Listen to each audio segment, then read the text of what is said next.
Hello दोस्तों, स्वागत है आपका मेरे channel best advantage curious point में।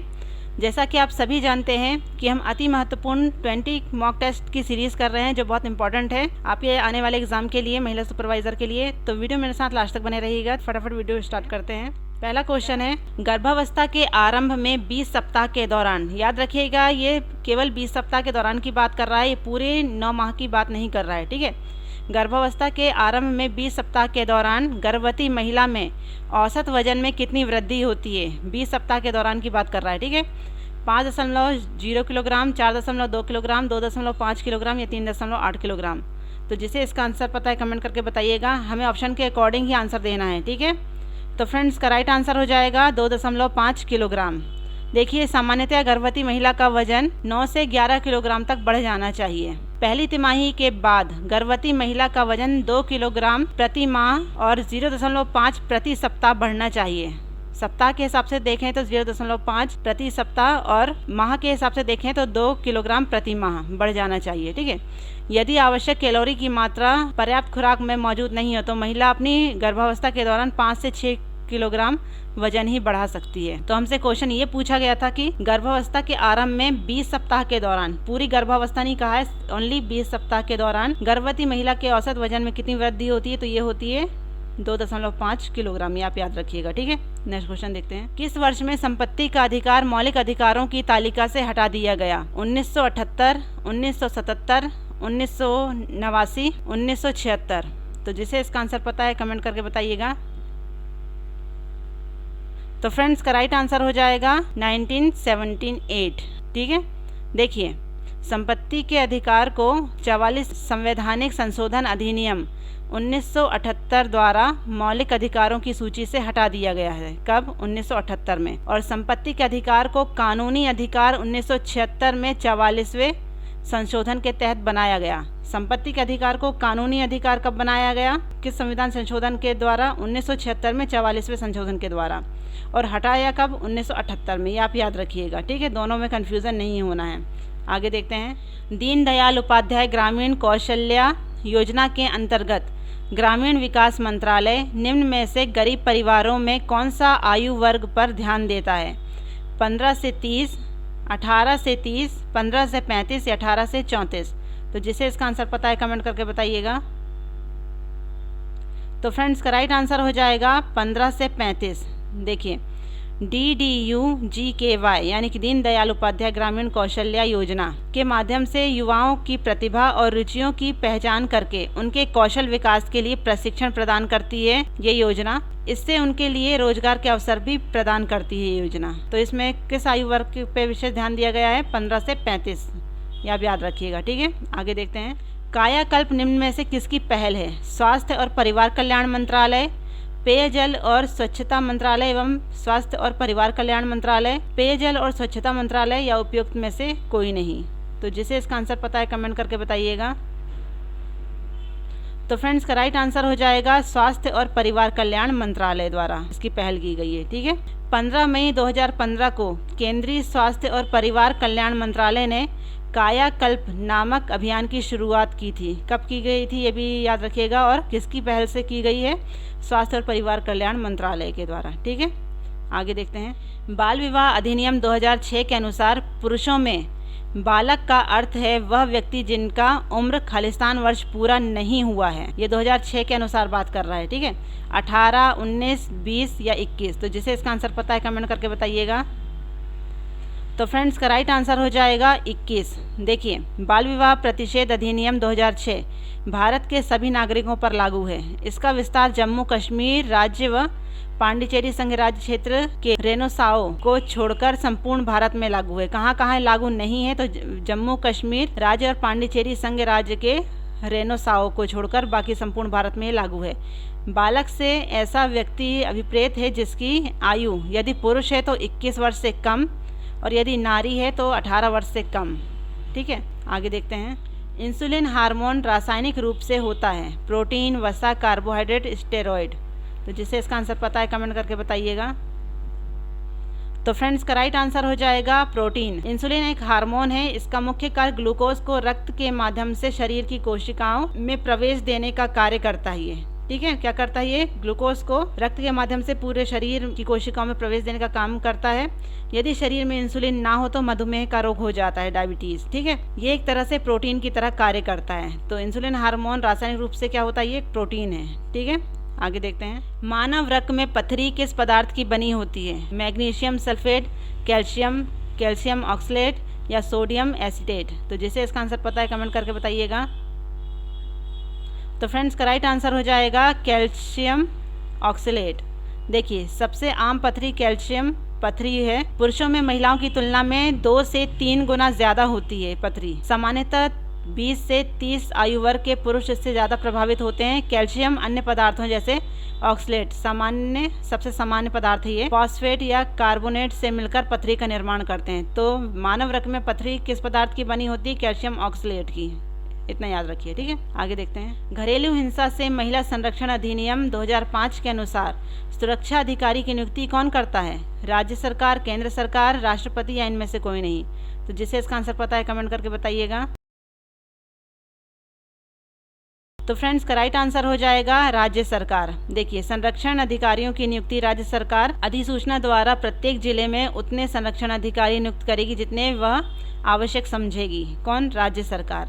और वह उन क्षेत्रों को भी अधिसूचित करेगी जिनके भीतर संरक्षण अधिकारी इस अधिनियम द्वारा या अधीन उसको प्रदत्त शक्तियों को प्रयोग करके और कर्तव्यों का पालन करता है। तो ये घरेलू हिंसा से महिला संरक्षण अधिनियम 2005 के अनुसार सुरक्षा अधिकारी की नियुक्ति कौन करता है? ये करती है राज्य सरकार।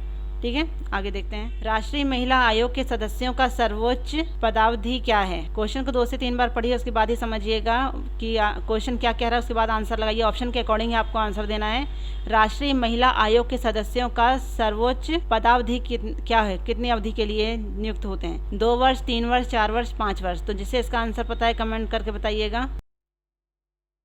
तो फ्रेंड्स का राइट आंसर हो जाएगा 3 वर्ष। आगे देखते हैं। वे लोग जो एस्बेस्टस की फैक्ट्री में कार्य करते हैं वे वायु प्रदूषण से प्रभावित होते हैं। उनके शरीर का कौन सा अंग प्रभावित होता है? फेफड़ा, गला, त्वचा, आंखें।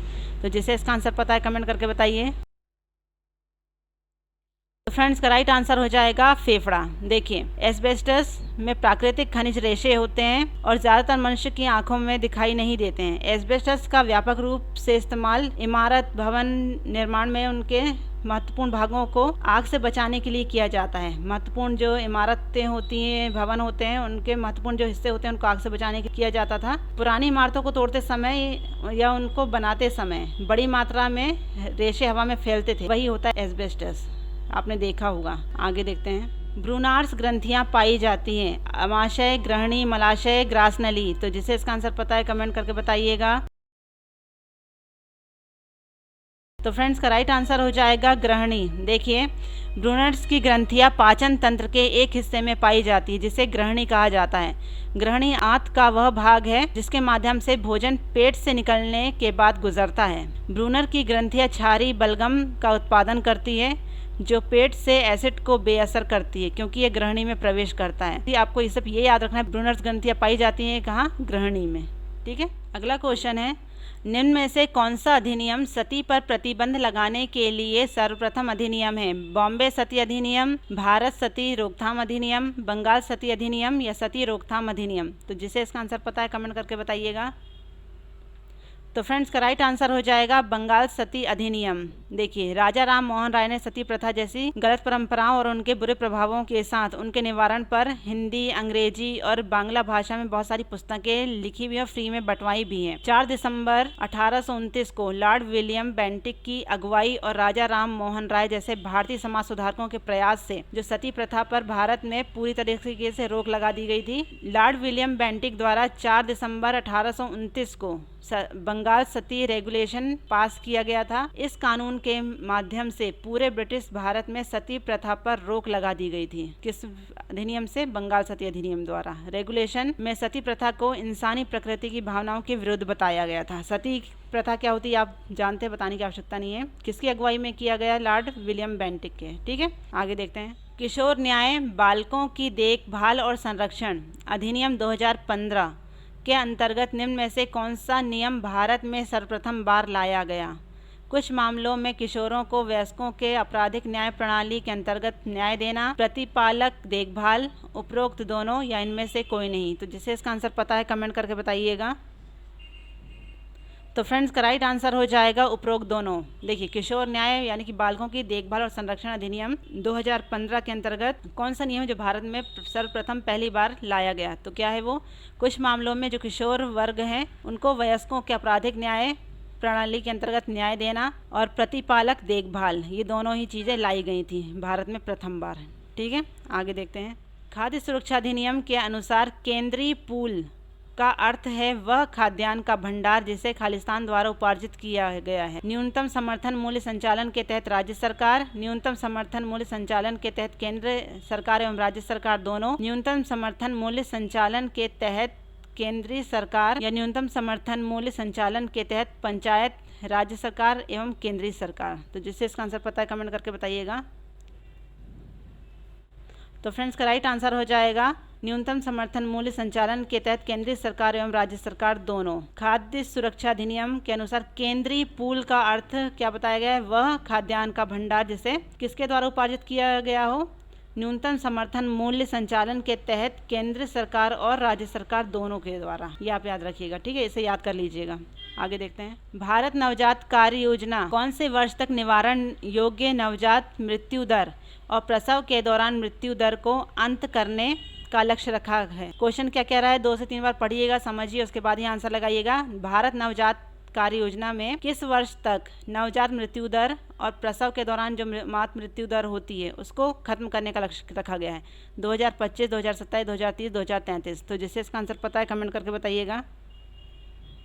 तो फ्रेंड्स का राइट आंसर हो जाएगा 2030। जैसे कि आप सभी को पता है कि नवजात मृत्यु दर दिन ब दिन बढ़ती जा रही है और मातृ मृत्यु दर भी बहुत बढ़ती जा रही है। कई ऐसे स्थान हैं जहां पर ये सुविधाएं मौजूद नहीं है कि उनकी जान बचाई जा सके, लेकिन फिर भी दावा किया जा रहा है कि 2030 तक ये अंत करने का इसका लक्ष्य रखा गया है। पॉसिबल है या नहीं वो तो बात की बात है, देखना पड़ेगा, लेकिन लक्ष्य क्या रखा गया है, कौन से वर्ष तक? 2030 तक, ये आपको याद रखना है। आगे देखते हैं। निम्न में से कौन सी योजना राजीव गांधी पंचायत सशक्तिकरण अभियान के अंतर्गत आ गया है? पंचायत सशक्तिकरण जवाबदेही प्रोत्साहन योजना, राष्ट्रीय ग्राम स्वराज योजना, ई पंचायत या ये सभी? तो जिसे इसका आंसर पता है कमेंट करके बताइएगा। तो फ्रेंड्स का राइट आंसर हो जाएगा ये सभी। ये सभी यानी कि जो तीनों योजनाएं हैं, पंचायत सशक्तिकरण जवाबदेही प्रोत्साहन योजना, राष्ट्रीय ग्राम स्वराज योजना और ई पंचायत, ये तीनों ही राजीव गांधी पंचायत सशक्तिकरण अभियान के अंतर्गत आ गए हैं। ठीक है, आगे देखते हैं। किस रोग से ग्रसित मरीज को कार्बोहाइड्रेट रहित भोजन की सलाह दी जाती है? उच्च तनाव, मधुमेह, मलेरिया, तपेदिक? जिसे इसका आंसर पता है कमेंट करके बताइए। तो फ्रेंड्स का राइट आंसर हो जाएगा मधुमेह। देखिए, डायबिटीज़ को रोकने के लिए फाइबर युक्त कार्बोहाइड्रेट फूड की सलाह दी जा रही है। और किस रोग से ग्रसित मरीज को कार्बोहाइड्रेट रहित भोजन की सलाह दी जाती है? ये दी जाती है मधुमेह के रोगियों के लिए। ठीक है, आगे देखते हैं। वक्ता, भाषण, दर्शक मॉडल किसके द्वारा दिया गया है? लीगेंस, वेस्ले, बर्लो, अरस्तु? जिसे इसका आंसर पता है कमेंट करके बताइएगा।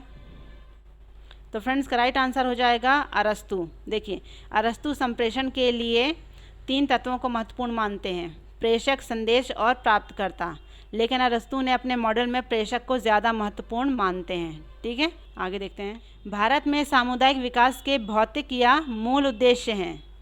लोगों में वृद्धि, बच्चों की शिक्षा, लोगों का विकास या लोगों के लिए भोजन? क्या होगा इसका राइट आंसर बताइएगा। तो फ्रेंड्स का राइट आंसर हो जाएगा लोगों का विकास। भारत में जो सामुदायिक विकास के जो भौतिक उद्देश्य है, मेन उद्देश्य जो है उसका क्या अर्थ है? लोगों का विकास करना। ठीक है, ना कि लोगों में वृद्धि करना, बच्चों की शिक्षा या लोगों के लिए भोजन। ये है लोगों का विकास पे बल दिया गया है। ठीक है, आगे देखते हैं। दूसरी पंचवर्षीय योजना इसमें सुधार के लिए तैयार की गई थी, स्वास्थ्य, कृषि, उद्योग, आधुनिकीकरण? क्या होगा इसका राइट आंसर? तो फ्रेंड्स का राइट आंसर हो जाएगा उद्योग। देखिए, इस योजना का मुख्य उद्देश्य बुनियादी और भारी उद्योगों के विकास पर जोर देने के साथ साथ तेजी से उनका औद्योगिकरण करना था। तो दूसरी पंचवर्षीय योजना में किस में सुधार के लिए तैयार की गई थी, ये उद्योगों के लिए। ठीक है, तो फ्रेंड्स ये थे इंपॉर्टेंट क्वेश्चन, 20 क्वेश्चन जो बहुत महत्वपूर्ण थे। मैं आप लोगों के लिए 2 क्वेश्चन और ले आई हूँ जिसका आंसर आपको कमेंट करके बताना है। स्तनपान कराने वाली महिला को प्रतिदिन कितना कैल्शियम लेना आवश्यक है? ऑप्शन आपके सामने है, पढ़िए और आंसर दीजिएगा। सेकंड क्वेश्चन है, किसी नवाचार के परिणाम दिखाई देने के स्तर को कहा जाता है? ध्यान से पढ़िए, समझिए, उसके बाद ही आप इसका आंसर दीजिएगा। तो friends, thanks for watching. I hope video आपको पसंद आ रहा है, इसकी जानकारी यूजफुल लग रही है। अगर वीडियो अच्छा लग रहा है तो प्लीज़ मेरे channel best advantage curious point को लाइक कीजिए, शेयर कीजिए, सब्सक्राइब करिए, बेल आइकन प्रेस करिए और साथ ही साथ कमेंट करना मत भूलिएगा। तो मिलते हैं नेक्स्ट वीडियो पर, तब तक के लिए थैंक यू।